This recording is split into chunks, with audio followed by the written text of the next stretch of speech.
नमस्कार प्रशांत प्रताप यादव जी। नमस्कार। अभी मैंने एक अपडेट देखा कि जिसमें जनशक्ति जनता दल ने इस लोकसभा चुनाव में उम्मीदवार उतारा है हाजीपुर से।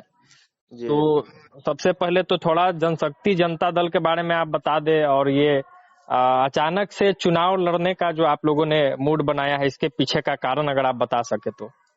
देखिए, अभी वर्तमान परिस्थिति में लोकतंत्र पे जिस प्रकार अर्थतंत्र हावी हो रहा है, जी इसमें हम लोग समझते हैं कि लोकतांत्रिक मूल्यों की क्षति हो रही है और उसकी रक्षा हेतु हम लोग जनशक्ति जनता दल का गठन किए, जी। जिससे हम लोगों का प्रयास है हम्म। कि इस मतलब यह देश युवाओं का देश है और जितनी भी राजनीतिक पार्टियां हैं, जी तमाम पार्टियों को जो है सींचने का काम मुख्य रूप से युवा करता है। जी जी लेकिन युवाओं का जो है कि युवा को मतलब सींचने का काम करते हैं और उसको भागीदारी नहीं दे पा रही है राजनीतिक पार्टियां। जी। इससे गरीब सामान्य परिवार के युवा जो है टिकट से वंचित रह जाते हैं। जी और बाबा साहब ने कहा है कि सत्ता तो मतलब मास्टर चाबी है, ये मतलब सदन में जब तक आप लोग नहीं जाएंगे तब तक आप लोग कैसे जो है कि काम करेंगे। तो सदन में तो युवा को भागीदारी उचित नहीं मिल पा रहा है। जी जी। तो हम लोगों ने इस परिस्थिति में जनशक्ति जनता दल का गठन किया कि इसके माध्यम से हालांकि हर वर्ग के लोग जो है कि आगे आएंगे, लेकिन मुख्य रूप से युवाओं को सिर्फ सड़क पे ही नहीं बल्कि सदन में भी जो है भेजने के लिए हम लोग काम करेंगे। और लोकसभा में करीब प्रयास है कि 20 लोकसभा क्षेत्र में इस चुनाव में तीसरे चरण से जो नामांकन है हम लोग उम्मीदवार उतारने की तैयारी में है, जिसके अंतर्गत आज जो है हम लोग अपना पहला प्रत्याशी हाजीपुर लोकसभा मतलब कि 20 लोकसभा क्षेत्र पे आप लोगों का दखल रहेगा, आप लोग उम्मीदवार उतार रहे हैं। जी जी बिल्कुल, प्रयास जारी है। अब इसमें एक बड़ा सवाल ये है कि छात्र जनशक्ति परिषद कहीं ना कहीं तेज प्रताप यादव से जुड़ा हुआ एक संगठन था, और ठीक उससे मिलता जुलता नाम लग रहा है।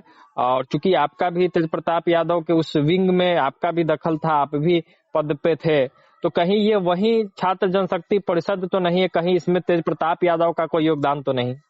देखिए, माननीय तेज प्रताप जी को मैं अपना बड़ा भाई मानता हूँ और एक गार्जियन के रूप में उन्होंने जी मुझे हमेशा ही अपने छोटे भाई के रूप में मुझे स्नेह दिया।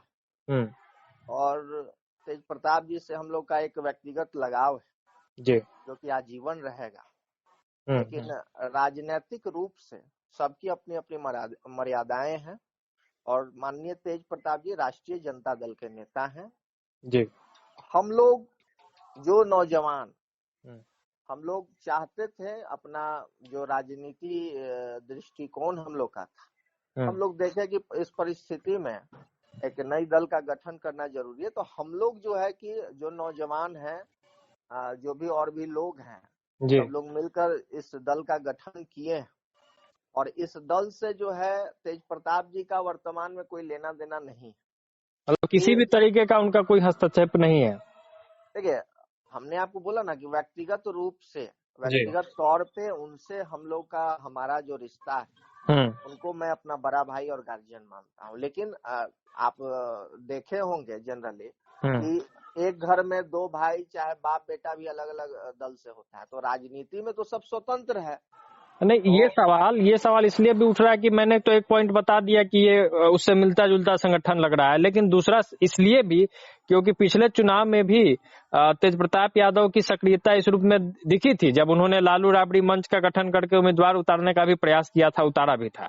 तो इसलिए भी ये सवाल उठेगा, क्योंकि अचानक से प्रत्याशी का आना कहीं ना कहीं उनके नाम से जोड़ा जाएगा। तो इस पे क्या कहेंगे? नहीं, इस पे हम यही कहेंगे कि इस दल का और यह जनशक्ति जनता दल के द्वारा जो भी राजनीतिक कार्यक्रम है, इससे माननीय तेज प्रताप जी का कोई राजनीतिक रिश्ता नहीं है। जी ठीक है, माननीय तेज प्रताप जी अपने राष्ट्रीय जनता दल के लिए काम कर रहे हैं और हम लोग जनशक्ति जनता दल के लिए काम कर रहे हैं। तो आज पहली लिस्ट आई है जी, प्रत्याशी के बारे में अगर थोड़ा बता सके, संगठन में से उनका क्या पद है, या फिर ऐसे ही आप लोगों ने उम्मीदवार उतारा? बालेंद्र दास जी हैं, जी। ये संगठन में स्वयं राष्ट्रीय अध्यक्ष है और यह जो है कि बहुत मतलब कई दशक से बिहार की राजनीति में है और कई बार चुनाव लड़ चुके हैं। ये बहुजन समाज पार्टी में भी रहे हैं, उसके बाद राष्ट्रीय जनता दल में भी प्रदेश उपाध्यक्ष के रूप में रहे हैं और हाजीपुर लोकसभा से पिछले दफा भी चुनाव लड़े थे जिसमें अच्छा खासा वोट लाए थे। और हाजीपुर लोकसभा ऐसा लोकसभा क्षेत्र है जिसमें पासवान और रविदास समाज की मुख्य भूमिका होती है। तो मतलब एक इतिहास के पन्ने में है कि रामविलास पासवान जी जब चुनाव हारे थे तो उस समय रविदास समाज ही उनका जब समर्थन और सपोर्ट नहीं किया था तभी। आज जो है कि चिराग पासवान जी भी उनके पुत्र हैं और चुनाव लड़ रहे हैं, पासवान समाज से हैं और हम लोग जो है रविदास समाज से आने वाले बालेंद्र दास जी को प्रत्याशित दिए हैं। तो हम लोग को पूरा उम्मीद है कि बालेंद्र दास जी जो है बहुत मजबूती से चुनाव मैदान में जो है कि मतलब उतरेंगे और मतलब देगी। इसके अलावा आखिर के दो सवाल होंगे, एक कि इस संगठन को लीड कौन कर रहे हैं और दूसरा कि आपके लिस्ट में ये स्पष्ट तौर पे लिखा गया है कि सारण लोकसभा क्षेत्र और साथ ही साथ पाटलिपुत्रा लोकसभा क्षेत्र पे आप महागठबंधन का आप लोग समर्थन करेंगे।